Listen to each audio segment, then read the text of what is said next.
Okay, Kate has a good voice. I have the worst voice you might have ever heard. So yeah, just me. Do you want to try? No. Come on, babe. No. Everybody here wants you to at least say something. Let it go. Let it go. Don't worry about anymore.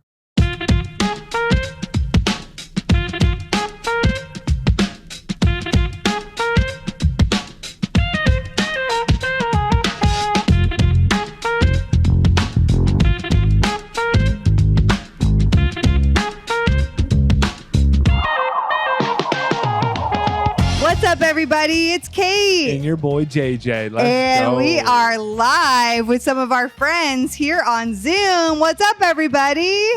Hey, we're waving at them. They're all virtually Hey, Gwen. waving Gwen's at us. waving back. Hey, guys. Yeah, this is so fun. We love being on Zoom with our Patreon family. This is so much fun. We love doing some live podcasts. Eventually, we're going to do a live in-person podcast. How fun would that be? Because That would be fun. I don't know if we'll be able to do a tour, but I mean, that's the thing right now, isn't it? A live podcast tours. Yeah. Maybe we got to do it. But if you guys are watching this and not in our Patreon family, you're just getting a tease because we're just putting a little clip on YouTube.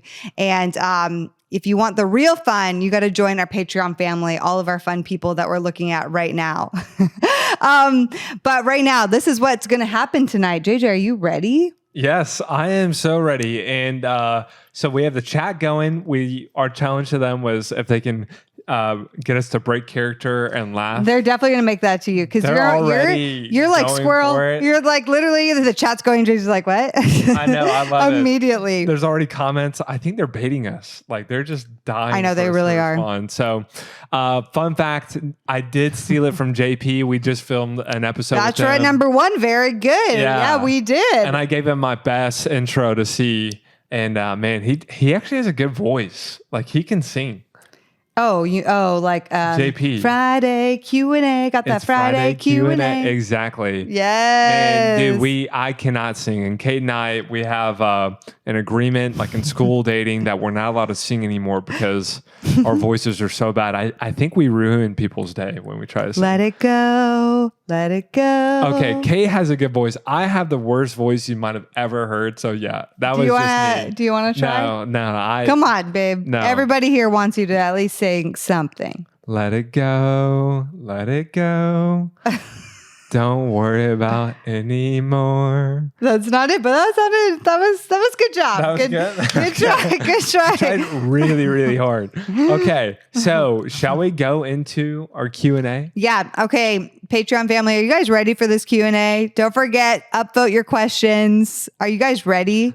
Yes. No windows broke. When JJ was singing. Yeah, Kristen. I love it. Okay, they're ready to go, JJ. So we have our first question. 8 upvotes. Oh, let's go. From Anonymous. I'm not surprised. But okay, the anonymous person with 8 votes to answer this question, it is, how do you know the difference between just not being attracted to someone versus not being into them because of internal blocks you have? I want to avoid self-sabotage. Dang. Okay. So how to know the difference between just not being attracted to someone versus not being into them because of something on your end. Yep. Right. Basically. It's so good. Okay. Well, we just did an interview earlier today that's coming out in July with a good friend of mine, Jessica Chung. And you guys, you got to listen to her story because she really talks about how much she went after like these guys of a certain type, so attractive, and they were all wrong for her and always didn't end up well. And the guy that she now married, she was not into him for 8 months. She started at an attractive level of 3 out of 10 with him. 3 out of 10. On the interview today, it's actually the first time I heard her say that, and she's one of my closest friends. 3 out of 10, okay? And she knew him in community group for 2 years. 2 years. So they were friends, but she was always like, he was just the guy that she was like, no. I know, don't let Instagram hear that, or else, yeah, they go and come after her like they came after me. They would crucify her, yeah. But yeah, so she's known him for 2 years. He's a great guy, but he was just the guy that she was always like, no, oh gosh, no, I wouldn't be into him. I'm sure everyone here has somebody like that. But the Lord worked on her heart. He asked her out and she was like so not about it because she was 3 out of 10 attracted. But she went out with him and she continued to challenge herself. And over time, now I'm going to tell you, this is a little bit more dramatic. It took 8 months for her to be fully actually attracted to him. Okay. Now they're married. They have a baby. Clearly there's attraction in multiple areas. Okay. And you should hear this interview because she actually cried talking about how wonderful of a man she is. And she's so glad she challenged herself out of her old tendencies. So I know you probably have something to say on this too. Well, I mean, that's a great story. How would I know? I'm looking at a guy, I'm looking at a girl, I'm not that attracted to them. What should I do to kind of decipher and test? Is this something on my end? Or I'm coming from a healthy place and I'm just not attracted to them? Should we use JP's line? I mean, you can, but I'm curious. I want the dating coach. I want the dating coach answer. I would say most of the time first of all, I would ask this person who's asking this question, have you done the work to debunk your type and figure out why you're attracted to the things you're attracted to? If you've never questioned why you say yes and or why you say no to people that you're interested in, and I'm even talking like silent yeses, I'm interested in that guy. He may not even know it. Or a silent no, a swipe left on an Instagram, or not Instagram, on a dating app. It's a silent no. I'm not physically actually saying no to this person, but I am through my swipe, right? Have you ever thought about why you're saying yes or why you're saying no to the people that you are, quote, interested in, right? Or that are your, quote, type or not your type? If you've done no work on that, then I would say, then you saying I'm not attracted to them and you've done no work on figuring out why your type is the way that it is, then I would say, let's talk about type. Let's go into diving, like why you're into the things you're into, and let's do some deep work and healing. We just had Dr. Cloud on the podcast. He talks all about type and what a pathological type is and how we're sometimes looking to heal things through the kind of people that we're interested in that comes from wounding from our childhood. So we're looking to somebody to medicate these things that we think will then heal us or make us feel good or valuable instead of actually addressing the root problem and healing it ourselves. So we're looking to somebody else to heal something that we need to heal ourselves. And sometimes our type is based out of a lack and a wounding. So if you've done very little questioning on your type, why you're really interested in the people you're interested in, and why you're saying no to the people that you're saying no to, then let's start there. If you have done that work, okay, that's another question. If you've done that work and you have listened to our podcast, not mine anymore, our podcast, if you listen to this podcast and you've challenged yourself to date the unexpected and you've just been open, then, and you're saying, well, I'm just not attracted to them. Okay, then I'm asking you, like, cool, you're challenging yourself. Why are you finding yourself not attracted to them? What is it? Is it physical? Is it emotional? Is it spiritual? Is it personality? How long have you gotten to know them? Like, what really is compiling that answer of I'm not attracted to them? Is it just off face value, off seeing them or one or two or three interactions? Or is it I'm not attracted to them because I've gotten to know them a bit and just the buckets of attraction for me aren't filling, like emotional, spiritual, intellectual, personality, and then of course physical, they're just not filling. Yeah, because some people might say this and be like, I'm just not attracted to them.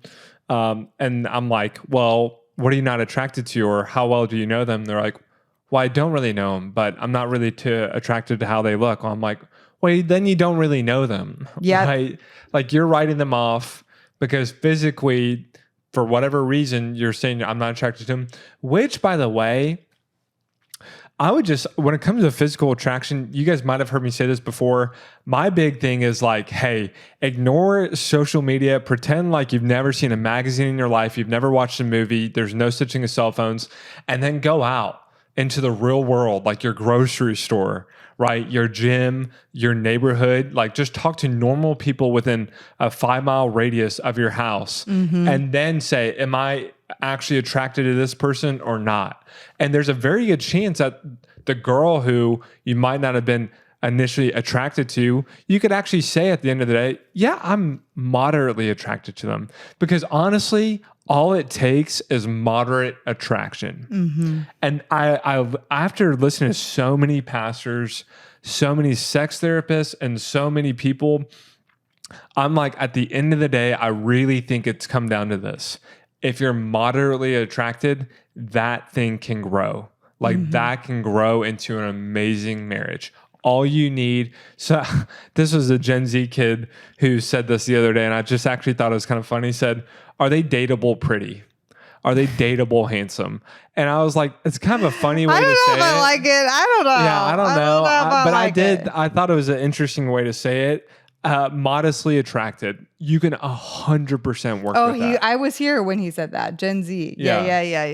Yeah. So if you don't like it, just blame it on the Gen Z kids, not me. Yeah. Okay. That's what they say. Well, I want to actually, so I want to go to the next question because this also relates to the same topic. So this is a question for me. And during the first month of dating, JJ, would you say out of the 5 buckets of attraction, you felt attraction in all of them except for the physical? It's a great question. It is a great question. To recap what those 5 buckets are, in case you've never heard of us saying that, there's emotional attraction, spiritual attraction, intellectual attraction, personality attraction, and then, guys, we're so sorry. We are so sorry. Lovey and I apologize personally for the fact that you can only watch the rest of this podcast exclusive if you're in our Patreon community. So what should they do, Lovey? They should go to patreon.com/heartofdating.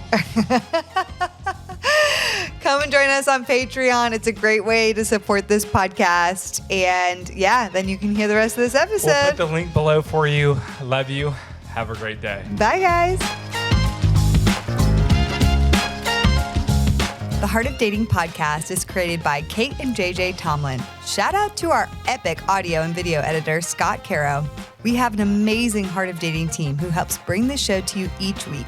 I want to shout out Kelsey Napier, our Heart of Dating digital marketing coordinator, and Elena Gibson, our brand and community manager. We couldn't do it without them. Now, if you guys have never ranked us or reviewed us on iTunes or Spotify, would you consider doing that? It would mean so much because our podcast can get more discovered and more people can learn how to better date as Christians. Don't we all want that? We launch our podcast each and every week on Wednesdays, so we will see you next week.